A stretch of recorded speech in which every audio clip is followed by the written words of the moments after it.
Kingsport City Schools is accepting nominations right now for the 2025 class of the Kingsport City Schools Hall of Fame. And here to tell us all about the Hall of Fame and the nomination process is Andy True. How you doing? Good to see you, Chris. Good to see you again. Yeah. We do this every year, but I think it's vitally important that we do this to remind folks there's plenty of people associated with Kingsport City Schools that need some recognition. Hard to believe this is the 11th year we've done this, the 11th class of our Hall of Fame. Really, a decade ago came out of a project we wanted to think about how can we recognize and honor those great educators that came before us, really making sure their stories were told. We didn't lose those stories to time, and make sure that we really captured those, were inspired by those, and brought forward those really important and those vital educators that were so important over the 100-year history of Kingsport City Schools. 100 years of city schools. Think about the number of students that have gone through and the educators that have gotten them prepared for careers and the rest of their lives. It's time to remember something. It really is, and we always talk about this. When we talk about educators, I think our mind often goes to certainly teachers and principals, really wanting though to remember everyone who works for us as an educator. So it's the bus driver that got you safely to and from school every day and was that first friendly face. It's the cafeteria worker that fed you. It's the custodian. All of those folks play such a vital role in educating our kids, and we want to honor them. I think people would be surprised, especially in the size of a school like Dobyns-Bennett, have how many staff people are actually there in addition to the teachers and the principals and things. Really are. We've been fortunate over the last decade to honor 33 individuals that are currently in our Hall of Fame. Looking forward to that next group this year that we can elevate, that we can tell their story, we can honor them, and we have our induction ceremony at the beginning of school every year. We'll do that this fall, but to really, for us as a community, to honor them and be inspired by them.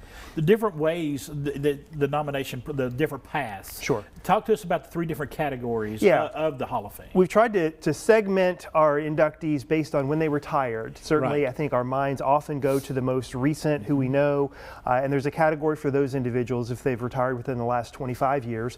Also have a category for folks that are 25 to 50 years retired, and then 50 years on back, those legacies. So we try to spread that out, so we're making sure to capture the entire history of our district, and we can induct up to 2 individuals in each of those categories every year. Very good.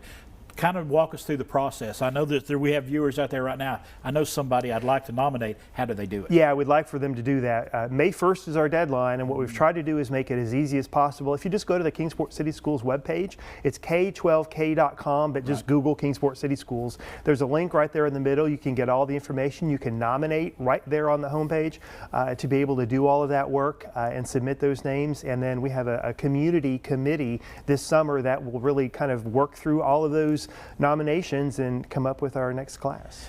Talk to me, 33 that are already in the Hall of Fame. I mean, that next class, I mean, talk to me about the people that have been inducted that you've talked to. How special is it for them? It really is to be able, those that are still with us, to have them in kind of that setting where we can honor them, tell their stories, we can share time together, we can be inspired by them, their family members as well being a part of that to celebrate those individuals. And we've had I think we're fortunate over the course of the last decade, it has been teachers and administrators, but we have custodian, we've got all the different types of employees, and to be able for them to feel that love from our educational community from Kingsport, because they've done so much for the Kingsport community. That's one way we can give back. Absolutely. Andy, we appreciate you, buddy. Thank you. Thank you so much. Folks, let's give you some information right now. Hall of Fame nominations are going on right now. They're now being accepted. But remember, that deadline is May 1st. Go to k12k.com for more.